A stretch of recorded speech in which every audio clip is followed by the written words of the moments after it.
एक बार की बात है। एक गुरु का एक शिष्य ज़्यादा बोलने की आदत से परेशान था। वह जब भी किसी से मिलता तो मिलने के बाद अपने मित्रों के सामने उस इंसान के बारे में अपना विचार देना शुरू कर देता था। उससे कोई पूछे या ना पूछे, वह अपने आसपास की लगभग हर चीज़ के बारे में अपनी राय बता देता था। आश्रम में रहने वाले लगभग हर छात्र और शिक्षक के बारे में उसकी अपनी सकारात्मक और नकारात्मक राय थी, जिसे वह बिना सोचे समझे लोगों के सामने रख देता। जब भी आश्रम में रहने वाला कोई दूसरा छात्र अपनी समस्या लेकर उसके पास आता तो वह उसको पूरी बात सुना देता और उसे सलाह देना शुरू कर देता। वह अक्सर अपने मित्रों से कहता रहता, तुम्हें यह काम ऐसे करना चाहिए था, वह काम ऐसे करना चाहिए था। उसको अपने आसपास चीज़ों के बारे में जो भी आधा अधूरा ज्ञान था, उन्हें मित्रों के बीच बोल बोल कर अपने ज्ञान का दिखावा करता रहता। उसकी इन्हीं हरकतों की वजह से आश्रम का कोई भी छात्र या शिक्षक उसे गंभीरता से नहीं लेता था।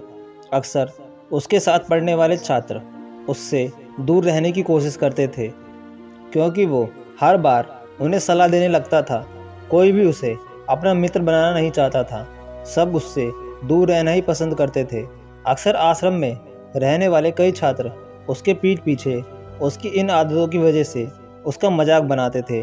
उस लड़के को भी पता था कि उसकी ज़्यादा बोलने की आदत की वजह से कोई भी उसे पसंद नहीं करता।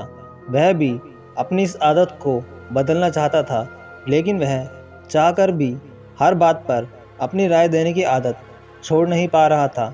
पर एक दिन वह अपने गुरु के पास गया और अपनी सारी समस्या गुरु को बताई। गुरु ने कहा, बेटा, ज़्यादा वही इंसान बोलता है जिसे लगता है वह सब कुछ जानता है, पर जो इंसान यह मानता है कि वह बहुत ही थोड़ा जानता है और ऐसा बहुत कुछ है जो उसे सीखना है, तो वह कभी भी ज़रूरत से ज़्यादा नहीं बोलता और ना ही बिना मांगे किसी को राय देता है। इसीलिए पहले खुद के अंदर का यह अभिमान हटाओ कि तुम्हें सब कुछ पता है। शिष्य ने गुरु के सामने अपना सिर झुका दिया। गुरु ने कहा, तुम्हारा ज़्यादा बोलने की आदत को मैं एक दिन में तो नहीं ख़त्म कर सकता। यह आदत तुम्हें खुद ही अपने अंदर धीरे धीरे कम करनी होगी। लेकिन तुम्हें यह ज़रूर बता सकता हूँ कि किन मौके पर तुम्हें शांत रहना चाहिए, ताकि तुम खुद को दुखी होने से और किसी बड़ी मुसीबत में पड़ने से बच सको। शिष्य गुरु की बातों से सहमति दिखाते हुए अपना सिर हाँ में हिला दिया। गुरु ने कहा, बेटा, इन 5 मौक़ों पर हर इंसान को अपना मुंह बंद रखना चाहिए। पहली स्थिति, जब तुम्हें लगे कोई तुम्हारी भावनाओं को तुम्हारे शब्दों से नहीं समझ सकता, उस समय तुम्हें चुप रहना चाहिए। अक्सर हम लोगों को अपनी दुख परेशानी बताना शुरू कर देते हैं, जबकि हमारे आसपास रहने वाले ज़्यादातर लोगों को इससे कोई मतलब नहीं है कि हमारे जीवन में क्या गुजर रहा है। हर इंसान को केवल खुद से मतलब होता है। वह केवल खुद के बारे में बात करना चाहते हैं, वह केवल खुद की तारीफ सुनना चाहते हैं। उन्हें हमारे जीवन की परेशानी से कोई मतलब नहीं है और ना ही वह सुनना चाहते हैं। हो सकता है 1 या 2 बार वह तुम्हारी दुख भरी कहानी सुन भी लें, लेकिन उसके बाद तुमसे दूर भागना शुरू कर देंगे, क्योंकि कोई भी किसी दुखी और असहाय इंसान के साथ रहना पसंद नहीं करता। इसीलिए कभी भी अपने कुछ करीबी मित्रों और परिवार वालों को छोड़कर किसी ऐसे इंसान को अपनी परेशानी ना बताएं जो तुम्हारी बातों को समझने के बजाय उनका मजाक बनाए या तुम्हारी मजबूरियों का फ़ायदा उठाए। दूसरी स्थिति, जब तुम्हें यह पता ना हो कि किसी विशेष मौके पर क्या बोलना है या किसी विशेष घटना के बारे में आधा अधूरा ही ज्ञान हो, तो ऐसे मौके पर तुम्हें चुप ही रहना चाहिए। ऐसा इंसान जो आधा अधूरा ज्ञान होने के बाद भी उस विषय में बात करता है, वह अक्सर ही मजाक का पात्र बनता है और कोई भी ऐसा इंसान को कभी गंभीरता से नहीं लेता। अपनी बात प्रभावशाली तरीके से वही इंसान रख सकता है जिसे उस घटना या विषय के बारे में गहराई से जानकारी हो। इसीलिए कभी भी आधी अधूरी और इधर उधर से मिलने वाली जानकारी के आधार पर लोगों से अपनी बात मनवाने की कोशिश ना करें। हालांकि दोस्तों, प्रभावशाली बातचीत करना और एक ऐसा इंसान बनना जिसे हर कोई सुनना चाहे, यह भी एक कला है जिसे हर इंसान सीख सकता है। आप भी सीख सकते हैं।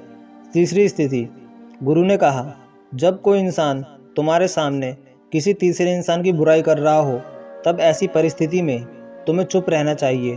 तुम्हें कभी भी ऐसी नकारात्मक बातचीत का हिस्सा नहीं बनना चाहिए, क्योंकि आज जो इंसान तुम्हारे सामने किसी तीसरे इंसान की बुराई कर रहा है, वही कल किसी और के सामने तुम्हारी बुराई करेगा।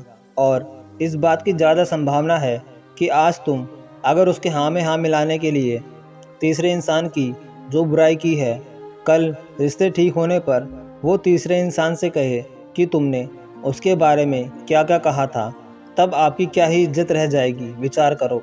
इसीलिए जब भी कभी कोई किसी तीसरे इंसान की बुराई करे या उसके गलत समय का मजाक उड़ाए, तो तुम्हें बस उसकी बातें सुन लेनी है। आपको अपनी कोई भी राय वहाँ नहीं रखनी है। चौथी स्थिति, जब कोई तुम्हारे ऊपर गुस्सा करे और तुम्हें अपमानित करने की कोशिश करे, तब ऐसी परिस्थिति में चुप रहकर सामने वाले के गुस्से को कम कर सकते हो और स्थिति को बिगड़ने से बचा सकते हो, क्योंकि क्रोध एक ऐसी मानसिक स्थिति है जो बुद्धि को हर लेती है। इस स्थिति में मनुष्य सोच विचार कर नहीं बोल पाता, जिस वजह से अभद्र अपशब्द व कड़वे वचन ही मुंह से निकलते हैं। जब तुम सामने वाले के क्रोध का जवाब क्रोध से ना देकर उस समय चुप रह जाते हो, तब यह बात उस क्रोध करने वाले इंसान के दिल में लगती है और गुस्सा कम होने पर उसे अपनी गलती का पछतावा होता है। लेकिन तुम्हारा हर परिस्थिति में चुप रहना भी ठीक नहीं है। अगर कोई गलत कर रहा है तो तुम्हें उसका जवाब भी देना है। हर बार तुम्हारा मौन रहना सामने वाले की गलत हरकतों व उद्दंडताओं को बढ़ावा देता है। लेकिन कुछ लोग ऐसे होते हैं जिन्हें हमारा चुप रहना उन्हें हमारी कमजोरी प्रतीत होती है। गुस्से के दौरान चुप रहने का यह तरीका केवल परिवार, सगे संबंधी और कुछ निकट मित्रों के लिए सही है, ना कि हर इंसान के लिए। अगर तुम हर जगह चुप रहने लग गए तो इसका गलत फ़ायदा उठाया जा सकता है। पांचवी स्थिति, जब कोई इंसान अपने जीवन की किसी दुख भरी घटना या परेशानी से गुजर रहा हो, तो तुम्हें चुप रहकर सिर्फ उसकी बातों को सुनना है। लेकिन ज़्यादातर लोग ऐसे होते हैं कि किसी ने उनके सामने अपनी समस्याएं सुनाई नहीं की, उन्होंने समाधान देना शुरू कर दिया। जबकि कोई इंसान अपना समझकर ही हमसे अपनी परेशानी साझा कर रहा होता है, ना कि वो आपसे किसी सुझाव की उम्मीद से बता रहा होता है। वह बस ये चाहता है कि हम उसकी पूरी बात ध्यान से सुन लें। जब हम किसी की परेशानी को ध्यान से पूरा सुन लेते हैं तो उस इंसान को एक मानसिक व आत्मिक शांति मिलती है। उसे ऐसा लगता है कि चलो, किसी ने तो मेरी बात को समझा। परेशानी के समय में किसी इंसान को सांत्वना देने का सबसे अच्छा तरीका है कि हम बस उस इंसान की पूरी बातों को ध्यान से सुन लें। जब हम लोगों की बातों को बिना उन्हें बीच में रोके और बिना किसी सलाह दिए पूरा ध्यान से सुनते हैं, तो उनकी नज़रों में हमारे सम्मान और स्नेह का भाव पैदा हो जाता है। इसीलिए जब कोई अपनी परेशानी आपसे बताए, बस उसकी बातों को ध्यान से सुन लेना, और जब तक वह तुमसे सलाह ना मांगे तो उन्हें किसी भी प्रकार की सलाह नहीं देनी है। गुरु ने कहा, मेरी एक बात हमेशा याद रखना, जब तुम कम बोलते हो, लोग तुम्हारी तरफ ज़्यादा आकर्षित होते हैं कि तुम क्या हो और तुम क्या सोचते हो। शिष्य ने हाँ में सिर हिलाया। शिष्य अब गुरु की बातों को समझ चुका था, किन किन परिस्थितियों में शांत रहना है। ऐसी ही कहानी देखने के लिए वीडियो को लाइक करें और चैनल को सब्सक्राइब करें।